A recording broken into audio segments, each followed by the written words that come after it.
Sunlight streams through the bay windows of my parents' formal dining room, catching on crystal glasses like tiny prisms. The familiar weight of tradition settles over me as I adjust the burgundy linen napkin on my lap, breathing in the rich aroma of Mom's pot roast. Dad stands at the head of the polished mahogany table, carving the meat with practiced precision, each slice falling perfectly onto the Wedgwood china he reserves for Sunday gatherings. Just a small piece for me, Dad, I say, watching as he ignores my request and places a generous portion on my plate anyway. You're too thin, Gabrielle, he says without looking up. Always have been. I'm about to remind him that at 38, I'm perfectly capable of determining my own portion sizes when the front door bursts open. The peaceful tableau shatters as my sister Vanessa sweeps in with her husband Mark and their 3 children. Instantly, the dining room fills with noise. Backpacks dropping, children arguing over seats. Mark's heavy footsteps. Sorry we're late, Vanessa announces without a hint of actual remorse. Her eyes are bright with an unusual excitement that immediately puts me on edge. Traffic was terrible by the outlet mall.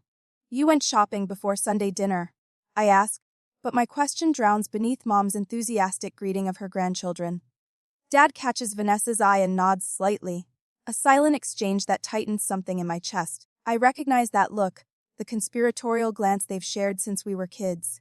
Usually right before I discovered I was the only one not included in some family plan. Well, we're all here now, Mom says, patting the table. Charles, finish serving so we can eat while it's hot. We settle into the familiar rhythm of passing dishes and making small talk. Mom asks about my latest architectural project. Dad quizzes Mark about the stock market. The children intermittently whine about the vegetables on their plates. So, Vanessa says suddenly, her voice rising above the dining room chatter. We're moving into your lake house next week.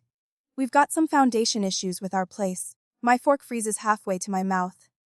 What?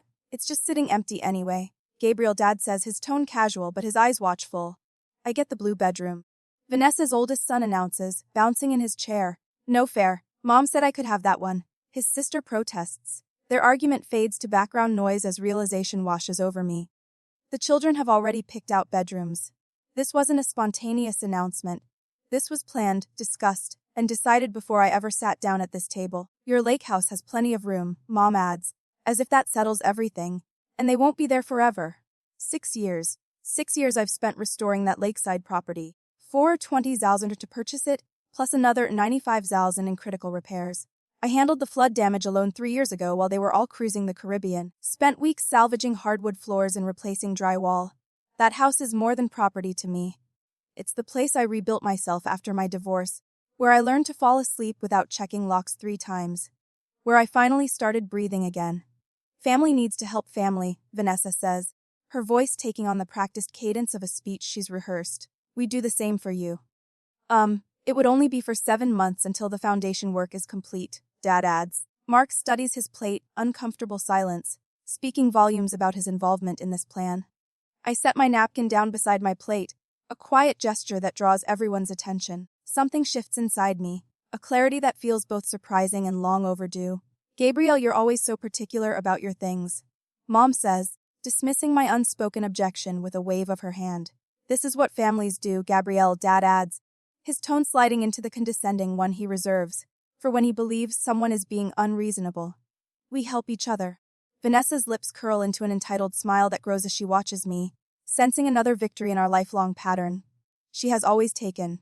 I have always given. Our parents have always facilitated. Not this time. I reach for my handbag hanging on the chair beside me, extract a crisp manila folder, and place it on the table.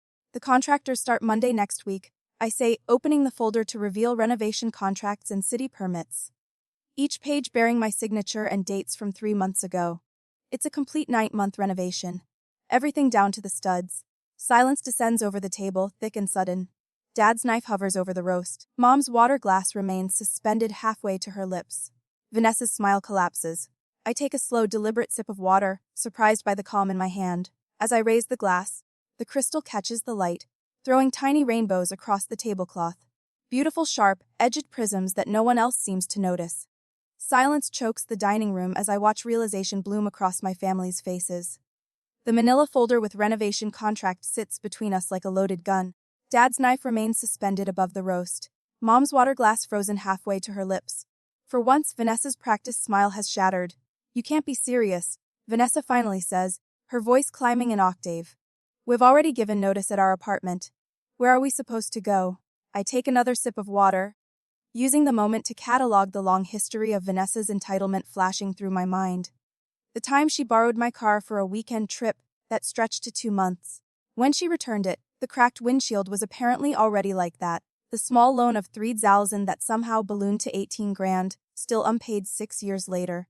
The spare key to my apartment I discovered she'd had made without permission. When I found her using my shower one day. You'll have to find somewhere else, I say, my voice steadier than I expected. The contractors start Monday. Gabrielle. Dad sets down his carving knife, abandoning all pretense of continuing dinner. His corporate negotiator voice slides into place. The tone he reserves for difficult clients. Be reasonable about this. Your sister has 3 children and foundation issues, Mom adds, nodding vigorously. You can't expect them to live in an unsafe house. I don't, I reply. I expect them to find their own housing solution that doesn't involve taking mine. Vanessa's eyes narrow as she exchanges a glance with Dad. I recognize their silent communication. The same look they shared when I was 16 and discovered they'd given away my college savings to fund Vanessa's wedding. The coordinated pressure campaign is so familiar, I could script it. But we've already started packing. Vanessa's voice shifts from demanding to desperate. Right on clue. The moving truck is scheduled for Monday morning. This will break your father's heart, Mom whispers, reaching for Dad's hand in theatrical solidarity. My phone buzzes on my lap. A text from Miguel, my contractor. All materials delivered. We're ready for Monday morning, 7 a.m. sharp. A notification follows. Smart lock system active. Something warm unfurls in my chest. Not anger, not anxiety. Confidence. While they were planning their ambush, I was preparing. The security company finished installation last week. The renovation permits are filed and approved. I've done everything by the book. What about storage for our furniture? Mark speaks for the first time, still studying his plate. We could at least store things in the garage temporarily. The garage is being converted to a home gym, I say. Everything's coming down to the studs. You'll regret putting renovation before family. Vanessa hisses, tears welling on command. I've seen this performance before. At family holidays, birthdays, anytime she doesn't get her way, the tears that appear and vanish with suspicious precision. Dad leans forward, voice lowered. Gabrielle, this situation could impact certain decisions about the future. The inheritance threat right on schedule. What about the children? Mom's voice rises with practiced distress. They'll be homeless. I fold the napkin on my lap precisely. Each crease deliberate, the weight of their expectations, their lifetime of demands disguised as family obligation, presses against my shoulders. But it no longer crushes me. Poor planning on your part doesn't constitute an emergency on mine, I say, meeting Dad's gaze directly. Recognition flashes across his face. His own words, the business mantra he's repeated for decades to clients who failed to prepare properly, turn back on him. I stand collecting my purse in the manila folder. I've respected my contractual obligations. You should respect my boundaries. Sit down, Gabrielle. Dad's voice hardens. We're not finished discussing this. I am. Vanessa's oldest son looks up from his plate, bewildered by the tension. But I already told my friends about my new lake house bedroom. It's not your bedroom, I say gently. And it's not your lake house. I walk toward the door, footsteps echoing on hardwood. The family scrambles behind me, a chorus of protests and demands. I don't turn around. The front door closes behind me with a soft click that feels more decisive than a slam. Outside, the autumn air fills my lungs. I walk to my car, ignoring the dining room curtain twitching as Mom watches me leave. My phone lights up with Dad's number before I've even backed out of the driveway. 12 missed calls by the time I reach the highway. Only when I'm alone on the interstate, 20 me between us, do my hands begin to shake against the steering wheel. The adrenaline crash hits hard, trembling fingers, shallow breaths. But beneath the physical reaction, my resolve remains steady. I pull into a rest stop, dial Miguel's number, make sure the security system is fully operational by tomorrow morning. I tell him when he answers. And could you move the dumpsters directly in front of the garage doors? I'm concerned about unauthorized access. Already planned on it, he replies. And I can hear the smile in his voice. After what happened with the flood damage repairs, I figured your family might try something. I grip the phone tighter. He remembers. Someone remembers how I handled the emergency repairs alone 3 years ago, when the family was too busy cruising the Caribbean to help. The locks are changed, Miguel continues, and we've got cameras at all entry points. The shaking in my hands subsides. I'm not alone in this. Thank you, I say. I'll see you on Monday morning. As I end the call, a text from Vanessa appears. Dad's furious. Fix this now. I switch my phone to silent and set it on the passenger seat. The evening sky deepens to indigo above the highway as I pull back onto the road, heading home. Not to the lake house. That's becoming something else now. Something entirely mine. But to the apartment where I've learned to sleep through the night without checking the locks 3 times. Tomorrow they'll escalate. I know this with absolute certainty. But for the first time in our shared history, I'm prepared. Monday morning of the next week arrives with the rumble of an engine that doesn't belong. I pause at my kitchen window, coffee mug suspended halfway to my lips, watching a moving truck lumbering up my lakeside property's narrow gravel drive. The burgundy logo on its side matches the color of Vanessa's lipstick at that awful Sunday dinner. My phone vibrates against the counter. 5th call from Dad since dawn. I silence it without looking, gathering the folder of permits I'd shown the family on that Sunday dinner. The weight of it in my hands feels different now, substantial, like armor rather than paper. By the time I arrive at the lake house, Ray and his construction crew have already established a perimeter of orange safety cones. Sawhorses block the driveway entrance, forcing the moving truck to idle at the road. I park behind Ray's pickup and step out into crisp autumn air that carries the scent of pine and chainsaw exhaust. Miss Morgan. Ray nods, clipboard in hand, flanked by 6 workers in hard hats. We've got the demolition permits posted as required. Interior stripping begins in 30 minutes. Thank you. I scan the property. I see we have unexpected visitors. Ray's weathered face remains professional. They arrived about 10 minutes ago. Claimed they had your permission to move in today. The moving truck's door swings open. Vanessa emerges. Designer sunglasses pushed atop her head. Face flushed with color that deepens when she spots me. What the hell is going on? She stalks toward me, pointing at the construction equipment. These men won't let our movers through. I meet her halfway, maintaining enough distance that her voice must carry across the yard. The security guard I hired stands attentively near Ray, his presence a calm reassurance. As I explained to you on Sunday last week, the renovation begins today. I hold up the permits. The property isn't habitable during construction. You can't be serious. Vanessa's voice rises, drawing stares from the workers. We've already given notice at our place. Where are we supposed to go? I withdraw an envelope from my bag. This might help. It's a 6-month contract for a storage unit. Already paid in full. Fine. She stares at the envelope but doesn't take it. Storage, we need somewhere to live. Not somewhere to store our stuff. Your housing isn't my responsibility, Vanessa. The words come easier than I expected. Your foundation issues didn't materialize overnight. You've had time to make arrangements. Her eyes narrow, searching my face for weakness. Finding none, she turns toward the house. I still have a key. We'll work around your little project. That won't work. I follow at a measured pace as she strides toward the front door. Vanessa jams her key into the lock. Nothing happens. She tries again, twisting harder. Welcome to Secure Home Systems. Announces a robotic voice from the small speaker beside the door. Unauthorized entry attempt detected at main entrance. Alerting property owner and security service. My phone chimes with the alert notification. Vanessa whirls to face me. You changed the locks last week. I nod toward the security cameras mounted discreetly at the roofline. The police have been notified about potential trespassing. Standard security protocol. Something breaks in her expression. The polished veneer cracking to reveal raw entitlement beneath. You can't do this to us. We're family. Family respects boundaries, I say. Surprised by the steadiness in my voice. My phone rings. The security company right on schedule. I answer briefly, confirming the alert was triggered by my sister, not an actual intruder. When I hang up, Vanessa has retreated to the moving truck. Through the windshield, I can see her gesturing wildly to Mark, who sits slumped in the passenger seat.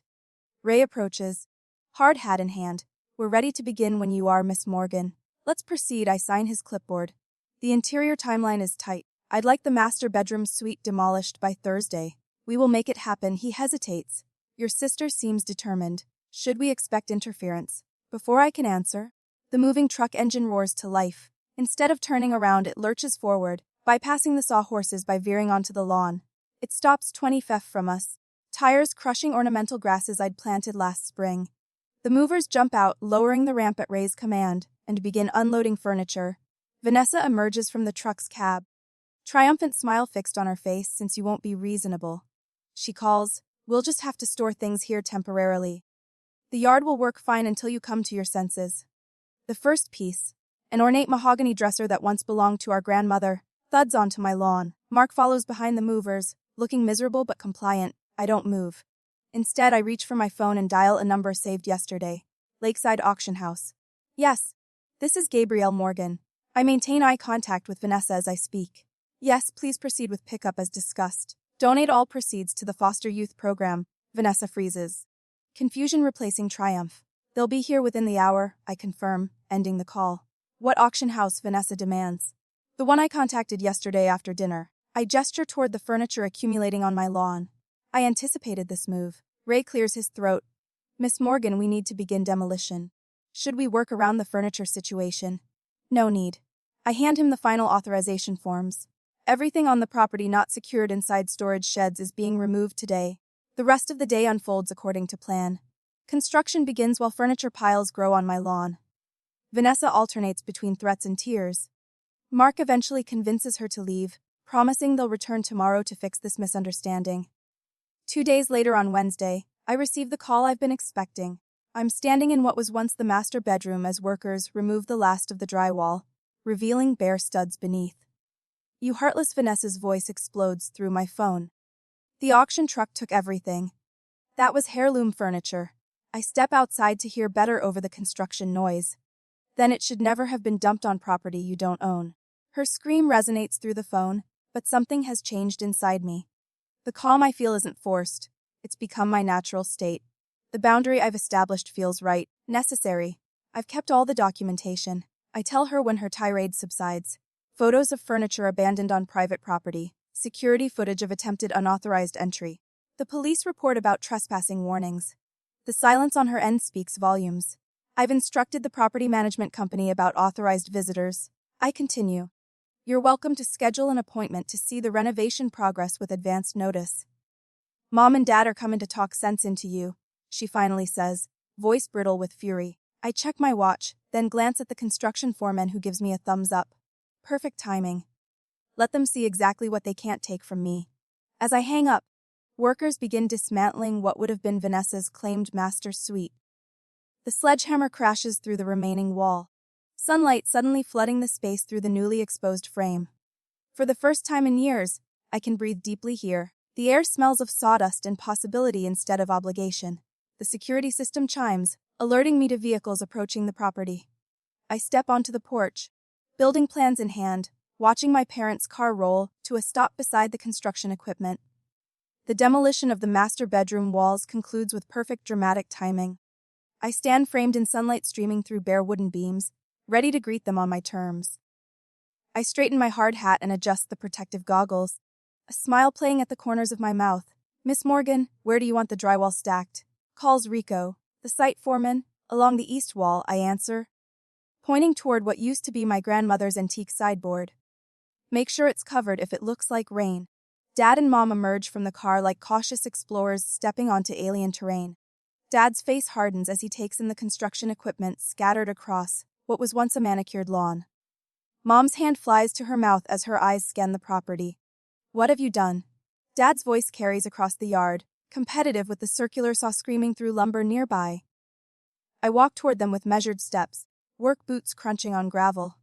I told you 9-month renovation, everything down to the studs. They follow me through the front door, and their footsteps falter at the threshold of what once was the living room. Exposed beams, gutted fireplace.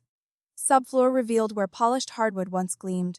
This is insanity, Mom whispers, her voice barely audible over the contractor's radio playing classic rock. You've destroyed it. I'm rebuilding it. I correct her. My vision. My timeline. Dad surveys the gutted space, his businessman's eyes calculating. Gabrielle, this is excessive. Stop this now and we can still make arrangements for Vanessa's family. I laugh, the sound bouncing off exposed studs. That's not happening. His face darkens with a familiar storm. You've never understood family obligation. I can cut you out of the will entirely. The threat hangs in the air. 6 months ago it would have wounded me, sent me scrambling to appease him.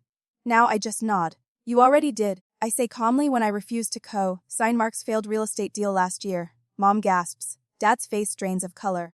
Vanessa mentioned it during one of her attempts to get money for their down payment. I explain, picking up a set of blueprints from a makeshift table. Said you'd already rewritten the will to protect family assets. Her words, not mine. Mom's eyes fill with tears, the manipulative kind that once would have unraveled my resolve. Gabrielle, please think of the children. I reply, turning toward Rico. How's the children's reading nook coming along? The built-ins are framed, he answers, nodding toward the far corner. Should look just like your designs. I watch my mother's confusion bloom on her face. For the foster youth program, I explain. The same one that received the $12,000 from the furniture auction. Dad's eyes narrow. Vanessa said, you sold family heirlooms. Furniture left on property that wasn't hers. I correct him. The auction house documented everything. Very public process. Mom clutches Dad's arm. Charles, she's made us look terrible. People are talking. I pull out my phone, opening social media to show them Vanessa's deleted posts about her homeless family, and the subsequent community response praising my donation. Public shaming doesn't work when people know the truth, I say, returning the phone to my pocket. Dad straightens his shoulders, shifting to negotiation mode. Let's discuss options, then perhaps we can reach a compromise. I note the change from demands to discussion. Progress, however small. The renovation continues as planned, I reply, gesturing toward a worker carefully removing old family photos from a wall scheduled for demolition tomorrow.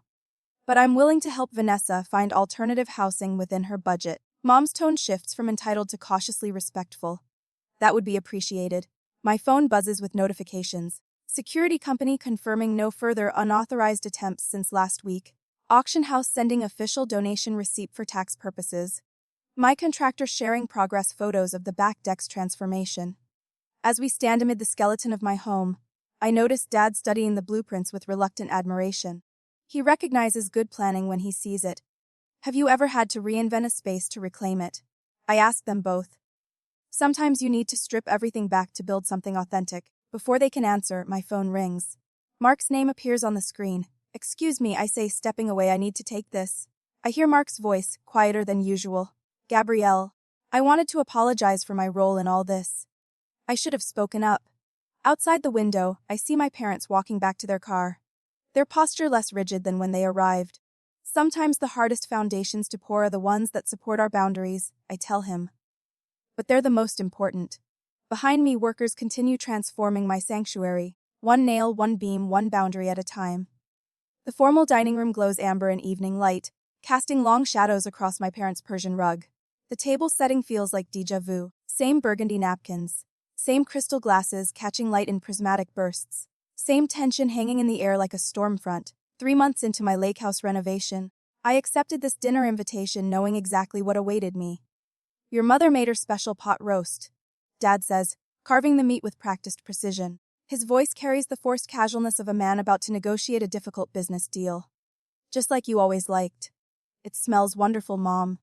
I smooth my napkin across my lap, noting the extra place settings. Are we expecting company? Mom and Dad exchange a glance that I recognize all too well. The silent communication that preceded countless childhood disappointments. We thought it would be nice to have a family dinner. Mom places a generous serving on my plate. It's been difficult with everyone scattered. The doorbell chimes. Dad's shoulders relax slightly. Reinforcements have arrived. I'll get it, Mom says, patting Dad's arm as she passes. The moment she leaves, Dad leans forward. Gabrielle, I've been talking with the Hendersons. You remember John, my golf partner? He thinks what you're doing is rather harsh. I take a slow sip of water. I wasn't aware the Hendersons were stakeholders in my property. Community matters, Gabrielle. People talk. Yes, they certainly do. I set my glass down carefully. They talked when I handled the flood damage alone 3 years ago. Not a single offer of help. Then guess. Dad's reply is interrupted by voices from the foyer. Mom returns with Pastor Williams, our family's longtime spiritual advisor, and not coincidentally, someone whose opinion I've always respected. Gabrielle, so wonderful to see you. Pastor Williams takes the seat beside mine. Your mother tells me you've been quite busy with renovations. Transformative ones, I confirm, recognizing the setup. My parents have always excelled at creating the appearance of impartial juries. Mom serves Pastor Williams before resuming her own seat. We were just discussing family harmony, weren't we? Charles. Dad nods, cutting his meat with surgical precision, and how certain decisions might still be adjusted for the greater good. The children miss their aunt, Mom adds, her voice dropping to that particular register she reserves for emotional leverage. Family needs to stick together, especially in hard times. I notice my fingers have tightened around my fork, the old pattern unfolding exactly as expected. The united front, the implied moral failing. The quiet suggestion that I am the problem that needs fixing. Speaking of family, Dad continues. The Fosters had to help their daughter's family last year, opened their home for 8 months during their renovation disaster. Barbara says it brought them closer. The pressure builds in careful increments. Each example, each implied comparison, the subtle reminder of what good families do. I reach for my handbag, retrieving my tablet. I'd like to show you something, I say, voice steady as I unlock the screen. Since we're discussing renovations, the first photo appears my lake house with scaffolding embracing its exterior like a protective cage. I swipe to show the interior, gutted to the studs. Workers visible in hard hats and protective gear. This was day 1, I explain, continuing to swipe through the chronological renovation journey. And this was last week. Pastor Williams leans forward, genuinely interested. My goodness, what a transformation. The latest photos reveal spaces unrecognizable from their former state. The 4-bedroom layout has become a modern 3-bedroom with a private office overlooking the water. Floor-to-ceiling windows now frame the lake view. Reclaimed oak beams cross weighted ceilings matching the custom hardwood floors below. That's the master suite, I explain, showing the room that once featured prominently in Vanessa's plans. The balcony was a structural challenge, but worth every penny for that sunrise view. Mom's fork pauses halfway to her mouth. It's completely different, that was the point. I swipe to a different folder, opening a timeline document. Here's the project schedule created 5 months ago. And here's the property assessment showing the projected value increase 40% above previous valuation. Dad's expression shifts subtly, the businessman in him recognizing solid investment strategy despite himself. This was never about denying Vanessa, I say, my voice measured as I place the tablet on the table. It was about honoring my own plans. Plans I made long before her convenient housing crisis. Come, I say. I bring up another folder. I also have some older photos you might remember. Or perhaps not, since you were all on that Caribbean cruise at the time.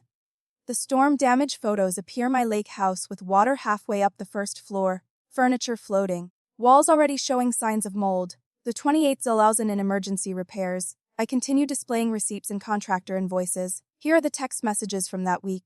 The ones where I asked for help and was told everyone was too busy. I first thinks that I fashion. Mom's face pales. Dad studies his plate with sudden interest. Respecting boundaries isn't cruelty, I say into the silence. It's adulthood. Dad's shoulders sag slightly. A gesture so subtle I would have missed it before. For the first time, I see him not as the family patriarch, but as a negotiator who recognizes his position has been outmaneuvered. I should have helped with those repairs, Mom says quietly. No qualifications, no expectations attached. Perhaps the first genuine apology I've ever heard from her. The front door opens, breaking the moment Vanessa sweeps in, cheeks flushed with righteous indignation, clearly expecting to find the usual united front against me. Her stride falters when she observes the tableau, our parents' reflective silence, Pastor Williams' thoughtful expression, my tablet displaying evidence rather than emotion. What's happening, she asks, confusion replacing confidence. Mom said we were discussing the lake house situation.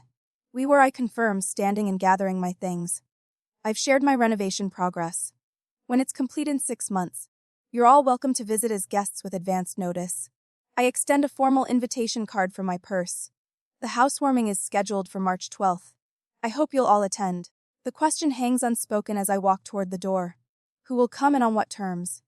I drive away with surprising calm, watching my parents' house recede in the rearview mirror. Ahead, twilight settles over the lake, and I picture my property glowing with construction lights. Transformation continuing regardless of who witnesses its completion. For the first time in my adult life, I feel neither guilt nor obligation, only the quiet certainty that peace doesn't require surrender. Sometimes it demands a stand. Sunlight dances across the lake, casting diamond reflections on my bedroom ceiling. 6 months have passed since that Sunday dinner ambush, and my lake house transformation is finally complete. I cradle a mug of coffee between my palms, savoring the morning stillness on my balcony. No voices demand my attention. No obligations crowd my thoughts. Just the gentle lapping of water against the dock and bird song from the old oak tree I refused to remove during construction. Below me, the professional kitchen gleams with copper accents and reclaimed wood countertops. Last weekend I hosted friends for dinner, serving wine in glasses I selected, not inherited. Laughter echoed through rooms once designated for Vanessa's children. The exercise room occupies what would have been her master suite. My daily reminder that self-care isn't selfish. A text from Rachel, my contractor-turned-friend. Still can't believe we pulled this off. Best project ever. I smile, remembering her stunned expression when I first outlined my vision. You want to get a perfectly good house? She'd asked. Now she brings potential clients to see my place with permission. Always permission. The doorbell interrupts my reverie. Through the security camera, I spot my parents standing awkwardly on the porch. Dad shifting his weight between feet. Mom clutching a small plant. Their first visit since the renovation completed. I press the intercom. Come in, I say, unlocking the door remotely. It's open. They enter tentatively. So different from the Sunday dinner where this all began. Dad's eyes widen at the soaring ceilings. Mom's gaze fixed on the dining table, positioned exactly where Vanessa once claimed space would be, perfect for the kids' homework. Gabrielle, this island. Dad trails off at a loss for words for perhaps the first time in his life. Remarkable. Mom finishes setting her piece, offering a small jade plant on the side table. Truly remarkable. I serve coffee in handcrafted mugs, watching them catalog changes. Mom lingers by the photo wall images of my hiking trips, architectural projects, and sunset swims. Not a single family portrait among them. This is who I've become, I say simply, answering the question she doesn't ask. Dad nods, his businessman's eye, noting the quality of craftsmanship. You've created something remarkable here, he admits, echoing Mom without realizing it. The bittersweet recognition hangs between us, growth that required distance. Later, I host an impromptu gathering. Rachel brings champagne. The security company sends a gift basket with a card reading for our most respectful client. The auction house owner stops by proudly sharing photos of the community center, furnished with Vanessa's abandoned heirlooms. The foster youth program director cried when we delivered everything. He tells me said it was their first matching furniture set ever. My phone buzzes with a text from Vanessa. I'm sorry about the furniture. Can we talk? I consider her words, composing my response carefully. Dinner next month. Bring dessert. No discussion about moving in. The boundary maintains both protection and possibility. After everyone leaves, Dad pauses at the door. Respecting boundaries isn't cruelty. It's adulthood, he says thoughtfully, quoting my words back to me. His acknowledgement feels like the final renovation completed. Evening settles as I walk alone to my dock. The sunset transforms the sky from gold to purple, colors rippling across the water's surface. My reflection appears solid, unwavering against the changing canvas above. Peace doesn't mean giving up boundaries. It means respecting them. And in this sanctuary completed by my own vision, I found